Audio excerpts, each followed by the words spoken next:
and welcome to the Badger Politic. I'm Scott Hi. Stearns. Hi, it's been 100 days or so. It has been. Hey, Paul, how are you doing? Good. I've been holed up at home. Yeah.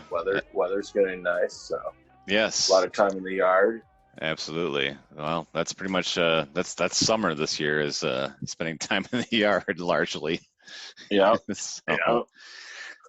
So listeners, yes, it's been a while. It's been since March since this situation really started to unfold, and Paul and I have chatted here and there, and we've had some start-stop conversations around continuing to do this podcast, and really our focus has been, as it has for many of you, on taking care of our families and taking care of the day-to-day.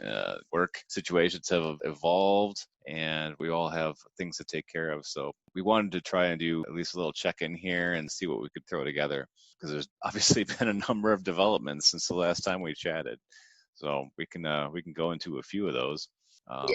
Obviously, the coronavirus situation has continued to get worse. So there's been a lot going on since we last had our podcast. We attempted to do one that failed. Now we're attempting to do another one.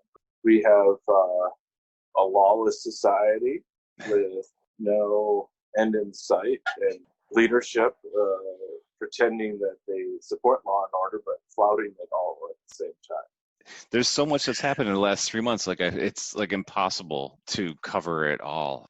We had an election in Wisconsin a few months ago, and Jill Kowalski won the seat on the Supreme Court.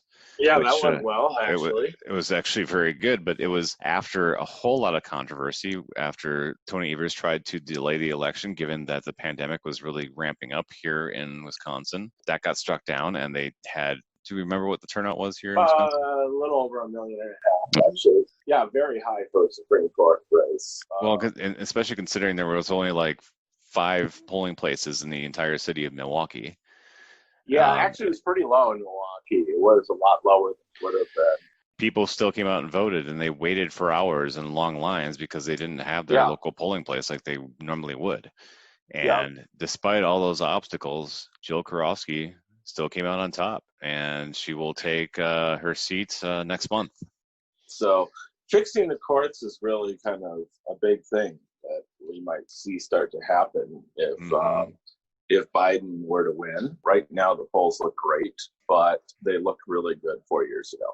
We do know Biden's support is soft, and we know that Trump seems to be going on, I think, a bit of a chaos theory to win, to kind of project strength through chaos. Most of the states have now reopened, and now we're having the worst numbers we've ever had in the United States, while the rest of the world has actually moved on. The U.S. is at risk of becoming an island, a nation.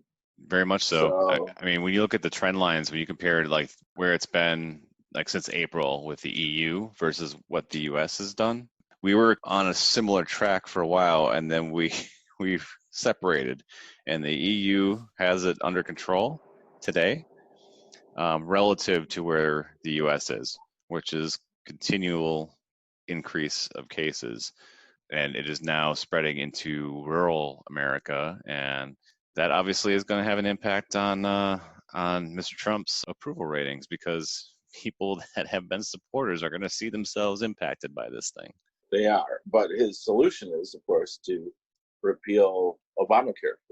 To repeal Obamacare and to ignore or to call for less testing and basically ignore the whole thing and pretend it's all fake news. You have this perfect storm right now where you have the virus continuing to expand its footprint, and then you have the economy, which is going to only get worse because we've propped up a lot of people to this point with expanded unemployment benefits, which are due to expire this summer. And what's going to happen when people can no longer pay their rent, when they're not getting unemployment and they're not getting their jobs back? And then you have all the fallout with the George Floyd incident in Minnesota that has created an uproar about policing in this country and how it treats African Americans and people of color. There have been protests for weeks now, and the outrage it's out there. It's not going away. And a lot of the country that maybe didn't have insight into how bad this situation has been have now, their eyes have been opened, and that's a good thing.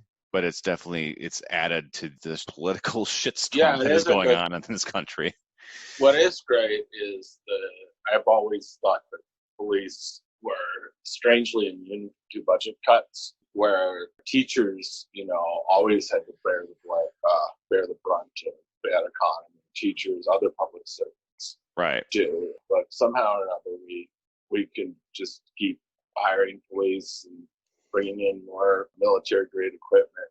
And it's kind of like runaway budgets for security. I've always wondered, if there was ever any point where that would be politically feasible to have some accountability. And I think we're starting to see that. Yes.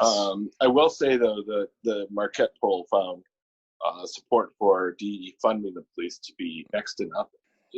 It's worth noting that this isn't exactly an open check case. I don't want to go too far down this rabbit hole, but what I would say with regards to that is I think the slogan defund the police may be problematic and from a marketing perspective, because people hear that don't know the details behind it. They could be alarmed by what the impact of that is. They may not understand that it doesn't mean like abolish the police. It means that maybe the scope of what police are responsible for is too big, and we need to take some of these things, carve them out, and give other resources the money so that they can properly address things like mental health and other, domestic violence and some of these other concerns that are contributing to the challenges that are happening in high crime areas. Yeah, I mean, that sounds good to me. I just think that at some point, though, the marketing things does matter, or else it'll create a backlash. And I do think that there's a lot of hopefulness and kind of anticipation of victory on the part of folks on the left. And I would just remind people that whether it was Hillary or Bernie, whatever, 4 years ago, there've been a lot of other times where there's a lot of hope. And I think that what we've seen continuously is backlashes do happen, and then a lot of things that people thought were going to happen don't happen in terms of moving society forward. And in many cases, things that can move things backwards. For sure. So I think that's what's at risk. Definitely. I mean, we don't know what the next 4 months are going to look like. What we do know is current state, and the trending has been all in favor of Mr. Biden. And in the Marquette poll in particular, he's up 8 points, 49-41 over Trump. He is leading in other battlegrounds, Michigan, Pennsylvania. He's in some polls, he's at least neck and neck in places like Florida, even in Texas. Georgia looks like it's competitive. I mean, and that's not to say he's going to win these places, but if he's competing, it means that the Republicans have to spend money there, and they have to spend time there to make sure that they protect what they have thought of as safe places for them. So Trump knows he's not going to win. Yeah. Is he going to try to stop the election? He can try. However, what people need to know is that if there is no election, if there is no decision by the Electoral College on who the next president is come January 20th next year, the Constitution says that the next in line for the presidency is the Speaker of the House. But yeah, all the polling is looking very promising at this point.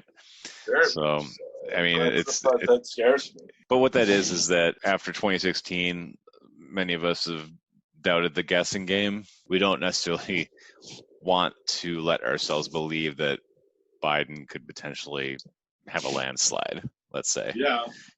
But I think if you look at where pretty much all the polls are today, it looks like it could be a pretty decisive victory. But things are changing so rapidly. I mean, you look at how much things changed in the last 3 months since we last spoke, and it's just we don't know what fall is going to look like. We don't know what else is going to blow up. We don't know, what other fake crisis they could create, how they're going to use the media in the months leading up to the election. There's a lot of road left to be driven here. It's been good talking to you, Paul, and we're going to continue to do this as often as possible, given the current situation. So stay tuned and stay glued to what's going on. Yes, forward somewhere. Oh, and we didn't even touch on the DNC. So, I mean, the DNC is obviously being scaled back here in Milwaukee. They're going to move it from the Fiserv to the convention center, state delegations are being asked not to attend. So I don't think that's surprising. No, it's given just a that shame. large gatherings, it's a shame. It's the right decision. It is the right thing to do, and it's the opposite approach that the Republicans are at least currently taking. Like, I actually don't think the RNC is going to be that big either. I just think that they're being boastful about that they're invincible to this thing for whatever reason. So we'll see what happens in the next couple months. All right, listeners. Well, yes. take care. We'll talk to you soon. Forward.